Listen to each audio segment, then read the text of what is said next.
All right, let's just jump straight into this. Welcome to today's Explainer. If you're the kind of person who loves dissecting complex data and figuring out how things actually work, well, you are in the exact right place. Because today, we are unpacking something absolutely mind-blowing. We're looking at the brand new data returned by the James Webb Space Telescope about Jupiter's moon Europa. But we're not just going to look at this as some neat piece of distant astronomy. No, we are decoding this data as a realistic, high-stakes survival blueprint. Like, what would it actually take for life, or even future human explorers, to exist out there? Section 1. The Hidden Global Ocean. Let's uncover Europa's big secret. You know, for decades, astronomy's oldest question, are we alone, has pushed us to look at these super distant galaxies and exoplanets. But the crazy thing is, the answer might have been hiding right in our own backyard, in the Jupiter system, this entire time. Just quietly assembling in the dark, for longer than complex life has even existed right here on Earth. Just look at this massive number. Europa sits 780 million kilometers from Earth. And honestly, if you just glance at it from the outside, it looks kind of like a cracked, featureless white egg crisscrossed by these reddish-brown ridges. For a really long time, space science basically treated it politely, just a pretty frozen moon in the textbooks. But beneath that icy shell, that is where the true story begins. Okay, so let's completely shatter our Earth-centric assumptions for a second. Think about Earth's Mariana Trench, right? The absolute deepest point in our oceans. It bottoms out at about 11 kilometers. Now look at Europa. Its ocean is estimated to be somewhere between 60 and 150 kilometers deep, locked underneath up to 30 kilometers of solid ice. I really want you to let this sink in.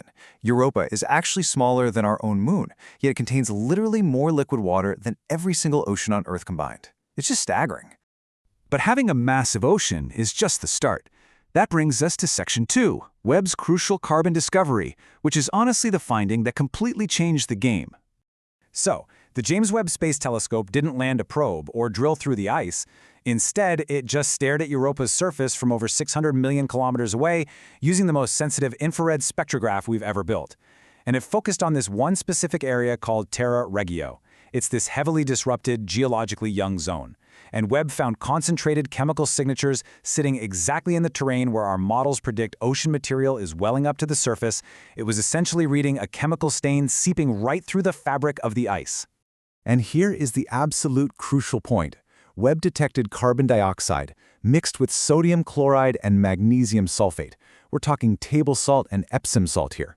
And because it was heavily concentrated right in Terra Regio, and not just scattered randomly by meteorite impacts, we know for a fact this carbon came from the ocean below. This proves that the water down there has the exact dissolved minerals and the structural backbone needed for synthetic chemistry, industrial processes, and, biology. And this perfectly illustrates why astrobiologists are losing their minds over this right now. If we look at the standard habitability checklist, you need 4 main conditions for life to be plausible. We already knew Europa had liquid water, an energy source, and sufficient time, over 4 billion years actually. But that 4th bullet point, the right chemistry, that was always a blank space. Well, Webb just confidently checked that final box. Now, the door to life hasn't necessarily opened wider, but Webb confirmed without a doubt that the door is still there. So, you might be wondering, how does it stay liquid out there? Let's pivot to Section 3, Jupiter's brutal tidal engine. The answer is this incredible phenomenon called tidal heating. You see, Europa is locked in this intense gravitational dance, continuously competing with Jupiter's other massive moons, like Io and Ganymede.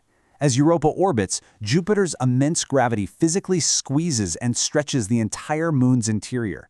This constant deformation creates a massive amount of friction.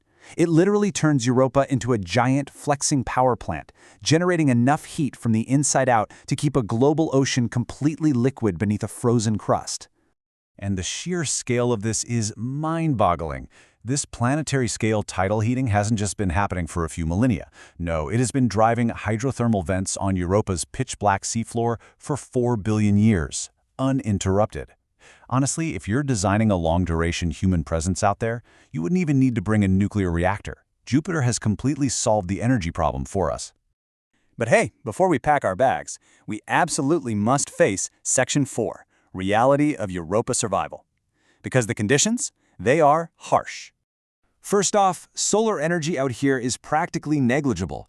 The surface sits at a freezing -160 degrees Celsius. But incredibly, that paralyzing cold, That is actually the absolute least of our problems. The real nightmare is this number right here, 540.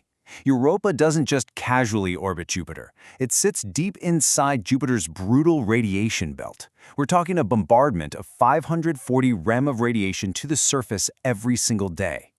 To put that in perspective, that is a massive, lethal dose. It is completely capable of killing an unshielded human in exactly 4 hours. You literally cannot solve this problem with sheer engineering optimism. This level of radiation chemically dismantles any complex organic molecules left on the surface within just decades. But here's where it gets wild. Europa doesn't operate by intuitive rules. Let's walk through this truly paradoxical cycle. Step 1. That exact same lethal radiation from Jupiter continuously bombards and splits the surface water ice. Step 2. Those fragments actually recombine into molecular oxygen. And step 3, that oxygen is very slowly cycled 30 kilometers down through the ice directly into the pitch-black ocean. So the very radiation that makes the surface a literal death zone is actively manufacturing the chemical fuel to feed whatever might be living in the dark waters down below. How crazy is that? So practically, what does this mean for our survival blueprint? Well, it means the surface is completely off-limits for a base. Human habitats would literally have to be built 5 to 10 meters deep, directly inside that ice shell, just to use it as heavy radiation shielding. That 30 kilometers of ice isn't some pesky obstacle you have to somehow clear away. It is the required, built-in architecture for any long-duration colony. Of course, we aren't planning a human presence without some serious high-tech recon first. Enter Section 5, Clipper's reconnaissance mission. Our understanding of this moon is accelerating so rapidly right now. Think about it. Back in the late 90s, the Galileo probe detected these weird magnetic disruptions, which first hinted at the ocean. Fast forward to September 2023, and Webb definitively identifies ocean carbon. Now, look at our present and future. NASA's Europa Clipper mission launched in October 2024, and it is on a direct trajectory to arrive at Jupiter in 2030. It is happening. Clipper's carrying the most sophisticated suite of instruments we've ever sent to the outer solar system. Let's look at 2 critical ones that are going to map out our blueprint. First up is SUDA. Its primary job is to catch and chemically analyze microscopic ice grains kicked up by meteorites. It's essentially tasting the surface dust as it flies by. Second is Horizon, which is an ice-penetrating radar. Its target is to detect these shallow, reachable liquid water pockets that our theoretical models predict might exist just 3 to 5 kilometers deep inside the ice shell. But here's the catch. Clipper cannot safely orbit Europa. Jupiter's radiation would completely fry its titanium-vaulted electronics in a matter of weeks. Instead, it's going to make exactly 50 incredibly precise flybys, swooping in as close as 25 kilometers to the surface before quickly retreating back out.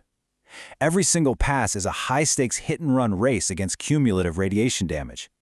And it gets trickier. Back in March 2024, Webb observed that Europa's plume activity, these massive jets of water vapor erupting into space, is completely different from Saturn's moon Enceladus. See, Enceladus has these continuous geysers, making it incredibly easy to sample, which points to a highly volatile interior. But Europa?